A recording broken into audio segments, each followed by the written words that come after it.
गणेश चतुर्थी पर जानिए, अंधे को आंख देत, कोढ़ी को काया, बाझन को पुत्र देत और निर्धन को माया।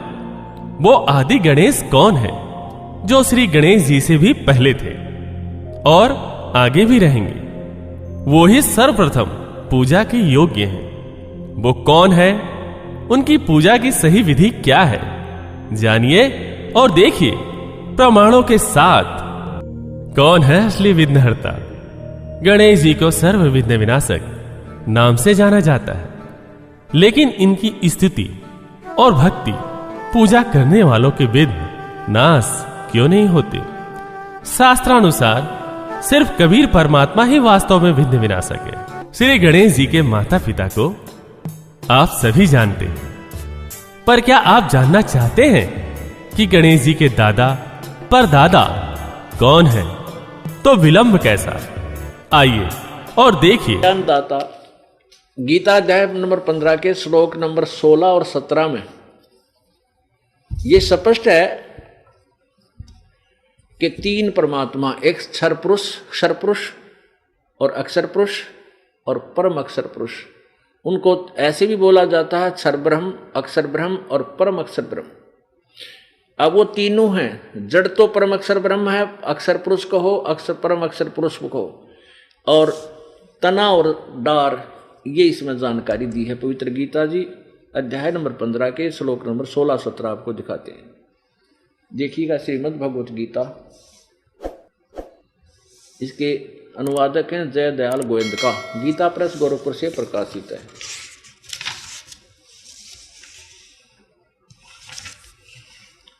प्रकाशक में मुद्रक हैं गीता प्रेस गोरखपुर, गोविंद भवन कार्यालय कोलकाता का संस्थान। इसके 15वें अध्याय के श्लोक नंबर 16 और 17 में ये देखिएगा,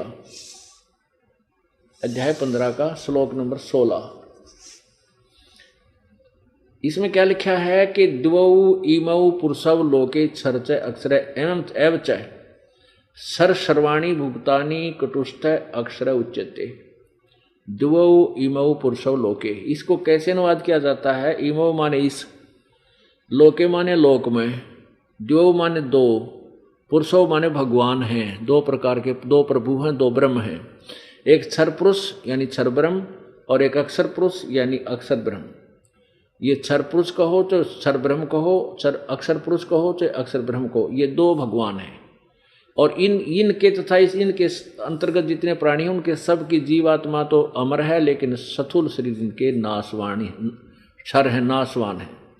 अब इनका अनुवाद देखिए इन्हीं के दो शब्दों में। इस संसार में नाशवान और अविनाशी भी दो प्रकार के पुरुष हैं। पुरुष माने यहाँ ब्रह्म समझ लो चाहे भगवान समझ लो, दो प्रकार के भगवान हैं, परमात्मा है, भगवान है। और संपूर्ण प्राणियों के भूत प्राणियों के शरीर तो नाशवान और जीवात्मा अविनाशी कहा जाता। 17 में मैं क्लियर कर दिया कि उत्तम पुरुष है तो अन्य, वो सर्वपुरुषोत्तम परम अक्षर ब्रह्म, क्षर पुरुष, अक्षर पुरुष और परम अक्षर ब्रह्म, ये तीसरा परम अक्षर ब्रह्म तो कोई और ही है। उत्तम पुरुष है तो अन्य परमात्मा इति उदाहरतः ये लोकत्रयम् आविश्य विभर्ति अवय ईश्वर है। उत्तम पुरुष तो ऊपर वाले इन दोनों से, इस संसार में नाशवान और विनाशी, क्षर और अक्षर, क्षर पुरुष और अक्षर पुरुष, ये दो परमात्मा हैं। और यहाँ स्पष्ट कर दिया कि वो परमात्मा तो इन दोनों से भी अन्य ही है। उत्तम पुरुष तो अन्य ही है, ऊपर वर्णित दोनों से न्यारा है, जो तीनों लोकों में प्रवेश करके सबका धारण पोषण करता है, अविनाशी परमेश्वर परमात्मा कहा जाता है। भजन करो उस रब का जो दाता है कुल सब का, भजन करो उस रब का जो दाता है कुल सब का। उस रब का, तत् ब्रह्म का, परम अक्षर ब्रह्म का की भक्ति करो, भजन करो उस रब का जो दाता है कुल सब का, जो कुल का मालिक है, सबका पालन पोषण करता है।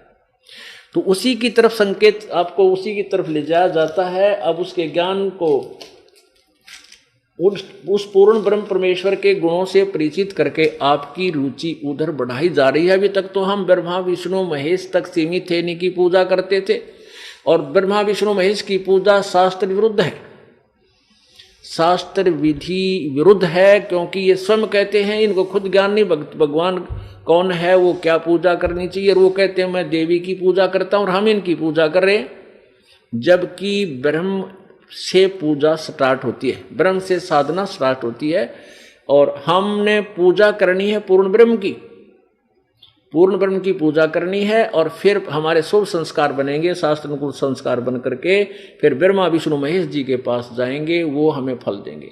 अब जैसे हम कैसे साधना करते हैं और कैसी करनी चाहिए, कई भक्त आत्मा प्रथम बार सत्संग सुनते हैं और सुनते ही ये सोच लेते हैं कि ये रामपाल तो ब्रह्मा विष्णु महेश की आलोचना करता है, निंदा करता है, और ब्रह्मा विष्णु महेश की पूजा को मना करता है। नहीं, ये दास केवल इतनी प्रार्थना करता है कि जो साधना आप कर रहे हो वो शास्त्र विरुद्ध है, शास्त्र विधि त्याग के मनमाना आचरण है।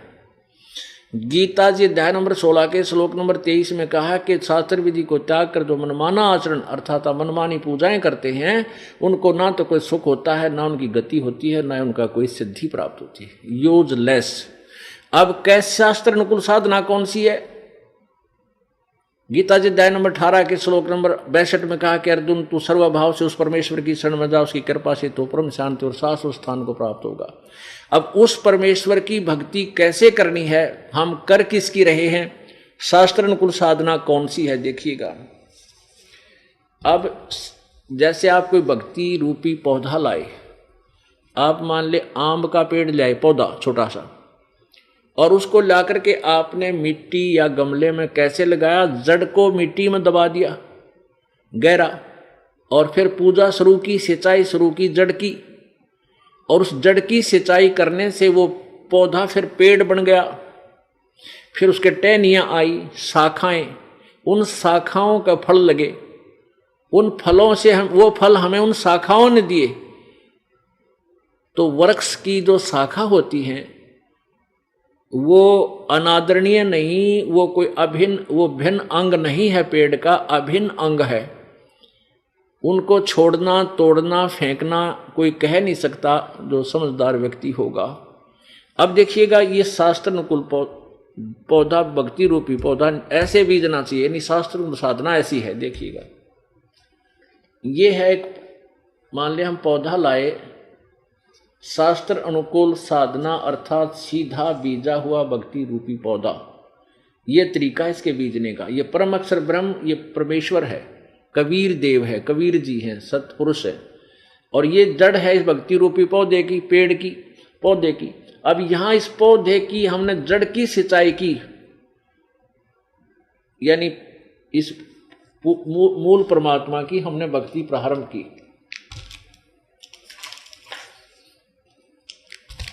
अब दूसरे शब्दों में ये देखिएगा, हमने परम अक्षर ब्रह्म की, हमने परम अक्षर ब्रह्म की पूजा शुरू की, ये, और इस परम अक्षर ब्रह्म से फिर ये पूर्ण ब्रह्म समझो ये जड़ है, और ये अक्षर ब्रह्म अर्थात अक्षर पुरुष ये तना है। इस जड़ से खुराक, फिर ये जो सिंचाई, ये पूजा, इस पूजा की फल कहाँ, यहाँ से शुरू हुआ और यहाँ गया तना में, फिर ये है डार, मोटी डार, इसको अक्षर ब्रह्म कहो या अक्षर पुरुष कहो, ये निकाल, और इसके ये तीन पुत्र हैं, रजगुण ब्रह्मा, सदगुण विष्णु, तमगुण शिव जी रूपी शाखा हैं। अब ये यहाँ सिंचाई, ये सारी खुराक जड़ से चली, और इन तीनों शाखाओं को फल लगे, यानी बड़ा हुआ पेड़, और फिर फल लगेंगे इन ब्रह्मा विष्णु महेश रूपी शाखाओं को, ये हमें फल देंगे उस समय जब हम इस पूर्ण ब्रह्म की पूजा करेंगे, इसकी सिंचाई करेंगे। शास्त्र कुल साधना है, इसकी भक्ति करने से हमारे शुभ संस्कार बनेंगे, और इस शुभ संस्कार फिर हमारे यहाँ आ जाएंगे ब्रह्मा विष्णु महेश के पास। ये बिना मांगे देंगे आपको, ये टहनी अपने आप लदपद हो जाएंगी। और आप क्या कर रहे हो? आप जी ऐसी पूजा कर रहे हो, आप जी ने क्या कर रखा है, इस भक्ति रूपी पौधे को उल्टा बीज रखा है। आपने क्या किया है, ब्रह्मा विष्णु महेश रूपी शाखाओं को तो जमीन में गाड़ दिया, मिट्टी में, और इनकी पूजा शुरू कर दी, और इस जड़ को छोड़ दिया जिसकी पूजा। ये शास्त्र विरुद्ध साधना है, ये शास्त्र विधि त्याग का ये मनमाना आचरण है जो आपको कोई लाभ नहीं दे सकता। ये साधना आप जी कर रहे हैं, ये समझ लीजिए। आपने रजगुण ब्रह्मा सतगुण विष्णु रूपी शाखाओं को तो इनकी तो पूजा शुरू कर दी और ये जड़ छोड़ दी। आपने करना कैसे चाहिए था, आप जी ने ऐसे करना चाहिए था, ऐसे करना चाहिए था। अब ये दास क्या कहता है कि ये जो पूजा आप करें ब्रह्मा विष्णु महेश की, शास्त्र विधि त्याग कर मनमानी पूजाएं हैं, ये भक्ति रूपी पौधे को आप व्यर्थ कर रहे हो। आप केवल सीधा कर लीजिए, ऐसे कर लो बस, नथिंग एल्स। फिर देखना है पूजा करो परमेश्वर की, और यहां से आपके शुभ संस्कार ब्रह्मा विष्णु महेश के पास जाएंगे, अर्थात ये ब्रह्मा विष्णु महेश रूपी टहनियां लदपद होंगी फलों से, और फिर आपको लाभ यही तरीका है परमात्मा से लाभ लेने का। तो इसमें इस दास ने कौन सी तो ब्रह्मा विष्णु महेश की निंदा कर दी और कौन सा इनको छोड़ने को बता दिया। केवल जो अनभिज्ञ हैं, ज्ञान सुनते नहीं, छोटी सी बात सुनकर चिंगरजा हैं 20 जगह जाकर बुराई कर देते हैं, वो आप तो दोषी हैं और जनता के हृदय को मलिन करने के भी पापी होंगे, ताकि वो बेचारे यहाँ नहीं आ पाएंगे इसी द्वेष में कि रामपाल तो निंदा करता है देवताओं की। नहीं, निंदा करता जीव कट जा महापुरुषों की। हम जिसकी जितनी पावर है, जिसकी जितनी सचिति है, वो ज्यों की तो उन्हीं की हिस्ट्री से, उन्हीं की जीवनी से पढ़कर सुना रहा है, दिखा रहा है, और कुछ अपनी तरफ से मिला नहीं रहा। और इसको जो निंदा कहता है वो कितना बुद्धिमान होगा, तो उस रब का जो दाता है कुल सब का, भजन करो उस रब का जो दाता है कुल सब का। हमारे को जो सुख होता है वो हमारे पुण्यों से होता है, शुभ संस्कारों से होता है। जो हमें कष्ट होता है वो हमारे पिछले पाप कर्मों से होता है, और पाप कर्म जब तक हमारे समाप्त नहीं होंगे, पाप कर्म हमारे नष्ट नहीं होंगे, तो हमारे दुखों का अंत नहीं हो सकता। जैसे किसी के पैर में कांटा लग गया हो, वो पीड़ा जो है उस कांटा लग जाने के कारण हो रही है। जब तक वो कांटा नहीं निकलेगा तब तक पीड़ा समाप्त नहीं हो सकती। तो बुद्धिमान व्यक्ति, जैसे छोटे बच्चे होते हैं, उनको कांटा लग जाता है, वो बैठ कर रोने लग जाते हैं, चलते नहीं हैं। तो बुद्धिमान व्यक्ति उनको देखता है कि हाँ ये बच्चे के कांटा लग गया, तो उसको उठाता है, गोदी में उठाता है, घर लाता है अपने बच्चे को, फिर उसका कांटा निकलवाता है, निकालता है, फिर वो बच्चा सुखी हो जाता है। कांटे की पीड़ा से वो रो रहा था, कांटा निकल जाने से उसे सुख हुआ। इसी प्रकार हमारे पाप कर्मों रूपी कांटे लगे हुए हैं। हम बालक हैं, अनजानपने में हमने जूते निकाल दिए, परमात्मा की आड़ छोड़ दी, परमात्मा की शरण नहीं रही, हमने अपने जूते निकाल दिए, राम नाम के जूते निकाल दिए, जिस कारण से हमारे को ये पाप कर्मों के कांटे चुभ गए हैं। उनके कारण सभी को पीड़ा हो रही है। संत जो होते हैं उनके पास वो औजार हैं, उपकरण हैं, जिनसे वो कांटे निकाल दिए जाते हैं और वो बच्चे सुखी हो जाते हैं। और फिर उनको राम नाम का जूता पहने रखने की सलाह दी जाती है।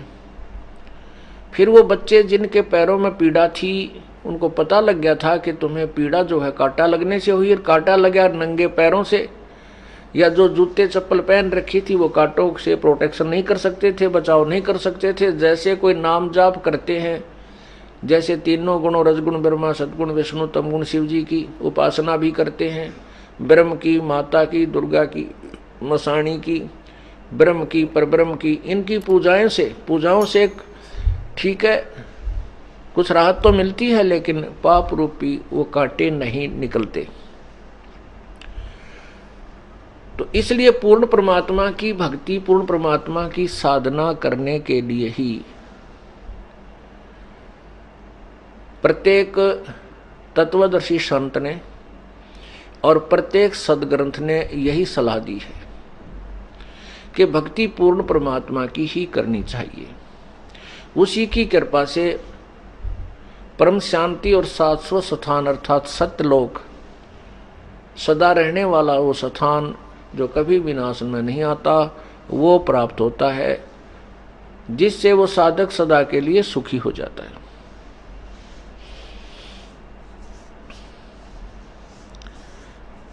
पुण्यात्माओं, कर्म के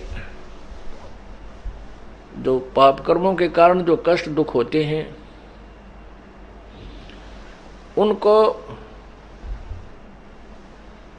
न तो ब्रह्मा विष्णु महेश कोई परिवर्तन कर सकते हैं, अर्थात पाप कर्मों का जो दुख है उसको वो समाप्त नहीं कर सकते, और न ही दुर्गा कर सकती है, न ही ब्रह्म कर सकता है जो ज्योति निरंजन, और न ही परब्रह्म कर सकता है।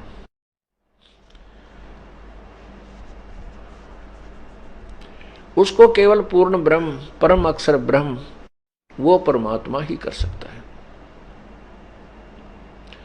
उस पूर्ण परमात्मा की हमने जो पावर का लाभ लेने के लिए, शक्ति का लाभ लेने के लिए तत्वदर्शी संत की खोज करनी होगी, जैसा कि गीता जी अध्याय नंबर 4 के श्लोक 34 में कहा है। क्योंकि गीता ज्ञान दाता अपने सतर की जो जितना उसको ज्ञान है वो बता ही रहा है पूरी गीता जी में। फिर वो कहता है कि उस पूर्ण परमात्मा, परम अक्षर ब्रह्म, जो गीता जी अध्याय नंबर 8 के श्लोक नंबर 3 में कहा है कि वो परम अक्षर ब्रह्म है। गीता जी अध्याय नंबर 7 के श्लोक नंबर 29 में गीता ज्ञानदाता कह रहा है कि मैं जो ज्ञान दे रहा हूं, मेरे इस ज्ञान पर जो आश्रित हो जाते हैं और फिर वो तत्वदर्शी संत की खोज कर लेते हैं, उस तत्वदर्शी संत से प्राप्त ज्ञान के आधार पर फिर वो संपूर्ण कर्मों से परिचित हो जाते हैं, पूरे आध्यात्मिक ज्ञान से परिचित हो जाते हैं, और वो फिर उस तत्व ब्रह्म से, उस परमात्मा से भी परिचित हो जाते हैं। तो फिर वो व्यक्ति जो पूर्ण संत की शरण में आने के बाद तत्वदर्शी संत से तत्व ज्ञान सुनने के उपरांत वो केवल जन्म मरण से ही, जरा मरण से छुटकारा ही चाहता है और कोई वस्तु की इच्छा नहीं करता। ये 7वें अध्याय के 29वें श्लोक में कहा। श्रीमद् भगवत गीता का बोलने वाला भी यही काल है, काल रूपी ब्रह्म है, और श्री कृष्ण जी के शरीर में प्रवेश करके ये बोल रहा है। गीता जी अध्याय नंबर 8 के श्लोक नंबर 13 में ये कहता है कि ओम इति एकाक्षरम ब्रह्म व्यवहारन माम अनुसमरण ये प्रयाति तदंदेहम स याति परमाम गतिम। गीता ज्ञान दाता ब्रह्म अर्थात ये काल श्री कृष्ण जी में प्रवेश करके बोल रहा है और कह रहा है कि मुझ ब्रह्म का, माम ब्रह्म, मुझ ब्रह्म का केवल एक ओम अक्षर है, नथिंग एल्स, कुछ भी जाप नहीं करना। और जो उच्चारण करके सिमरण करता हुआ ये प्रयाति तो जंदेहम, जो शरीर छोड़कर जाता है, यानी अंतिम श्वास तक मेरे इस ओम नाम का जाप करता है, स याति परमाम गतिम, वो ओम नाम से मिलने वाली परम गति को प्राप्त होता है। ओम नाम से कौन सी परम गति प्राप्त होती है? ब्रह्म लोक प्राप्ति होती है, ब्रह्म का जाप है ये। गीता जी अध्याय नंबर 8 के श्लोक नंबर 16 में कहा है कि ब्रह्मलोक पर्यंत यानी ब्रह्मलोक तक जितने भी लोक हैं वहाँ पर गए हुए प्राणी पुनरावृत्ति में हैं। वहाँ गए हुए प्राणी भी अपने पुण्यों को अक्षीण करके पुनर्जन्म के अंदर 84 लाख योनियों में कष्ट उठाने के लिए आते ही आते हैं। अब ओम नाम के जाप करने वाले कहाँ जाते हैं? ब्रह्मलोक में। श्री देवी पुराण कंसेप्ट को क्लियर करेगी और स्वयं दुर्गा जी इसका प्रमाण देंगे। देखिएगा, श्रीमद् देवी भागवत गीता प्रेस गोरखपुर से प्रकाशित है। आप इसको देख सकते हैं क्योंकि पवित्र हिंदू धर्म के अनुयायियों के पास ये सबके घर पे रखी है जो श्रद्धालु हैं, भगवान को चाहते हैं। इसके 562 पृष्ठ पर आपको ले आते हैं। 562 पृष्ठ ये लीजिए। अब देवी जी 7वां स्कंद है और 562 पृष्ठ है संक्षिप्त देवी भागवत। अब यहाँ देवी के द्वारा हिमालय को ज्ञानोपदेश और ब्रह्म स्वरूप का वर्णन। श्री देवी जी कहने लगी, पर्वतराज उस ब्रह्म का क्या स्वरूप है। पहले तो अपनी भक्ति के बारे में बताती है, फिर कहती उस ब्रह्म का क्या स्वरूप है यह बतलाया जाता है, जो प्रकाश रूप सबके अत्यंत समीप में स्थित हृदय रूप गुहा में स्थित होने के कारण गुहाचर नाम से प्रसिद्ध है और महान परम पद अर्थात परम प्राप्य है। हम ज़्यादा ना पढ़ के यहाँ आते हैं। सो में उस वेदने योग्य लक्ष्य का तुम वेदन करो, मन लगाकर उसमें तन्मय हो जाओ। सो में उपनिषद में कथित महान अस्त्र रूप धनुष लेकर उस पर उपासना द्वारा तीक्ष्ण किया हुआ बाण संधान करो और फिर भावानुगत चित्त के द्वारा उस बाण को खींचकर उस अक्षर रूप ब्रह्म को लक्ष्य बनाकर वेदन करो। परवण यानी ओम एक अक्षर उसका नाम है, धनुष है, जीव आत्मा बाण है और ब्रह्म को उसका लक्ष्य कहा जाता है। यानी जीव आत्मा ओम नाम का जाप करे और ब्रह्म को पाने का उद्देश्य रखे। इसका सीधा सा अर्थ है उस एकमात्र परमात्मा को ही जाने, दूसरी सब बातों को छोड़ दे। दुर्गा जी अपनी साधना को भी छोड़ने को कह रही है यदि तूने ब्रह्म साधना करनी है तो। यही अमृत रूप परमात्मा के पास पहुंचाने वाला पुल है और संसार समुद्र से पार होकर अमृत स्वरूप परमात्मा को प्राप्त कराने का यही सुलभ साधन है। इस आत्मा का ओम के जप के साथ ध्यान करो। यानी ब्रह्म का ओम नाम का जाप है, उसका ओम एक अक्षर, वो ओम का जाप करो। इस ध्यान जप के साथ ध्यान करो। इससे अज्ञान में अंधकार से सर्वथा परे और संसार समुद्र से उस पार जो ब्रह्म है उसको पा जाओगे। ओम जाप ब्रह्म का है, तुम्हारा कल्याण। वो ब्रह्म कहाँ रहता है? 563 पृष्ठ बता रहे हैं। वह यह सबका आत्मा ब्रह्म जिसका ओम नाम जाप करोगे वह ब्रह्मलोक रूप दिव्य आकाश में स्थित है। यानी उसको पा जाओगे, उसको पा जाओगे। ओम नाम का जाप कर ध्यान धरो और उस ब्रह्म को, जो उस पार ब्रह्म है, उसको पा जाओगे। तो वो कहाँ रहता है? वो ब्रह्मलोक में रहता है या ब्रह्मलोक चले जाओगे। इससे सिद्ध हो गया कि तुम ब्रह्मलोक चले जाओगे। ओम नाम का जाप करने वाले, ब्रह्म की साधना करने वाले साधक। अपनात्मा ये गीता ज्ञानदाता ब्रह्म है, यही काल रूपी ब्रह्म है, काल रूपी ब्रह्म कहो। और ये ब्रह्मा, श्री ब्रह्मा जी, श्री विष्णु जी, श्री शिव जी के पूज्य पिताजी हैं और दुर्गा इनकी माता है। और ये पवित्र हिंदू धर्म के ये नकली गुरु आचार्य है, आज तक हमारे सिलेबस को नहीं हमें समझा सके। ये बिल्कुल अज्ञानी हैं, तत्वज्ञानहीन पुरुष हैं। इनसे जान बचाओ अपनी और छुटकारा पाओ इनसे और अपना कल्याण कराओ। इस दास के पास आओ।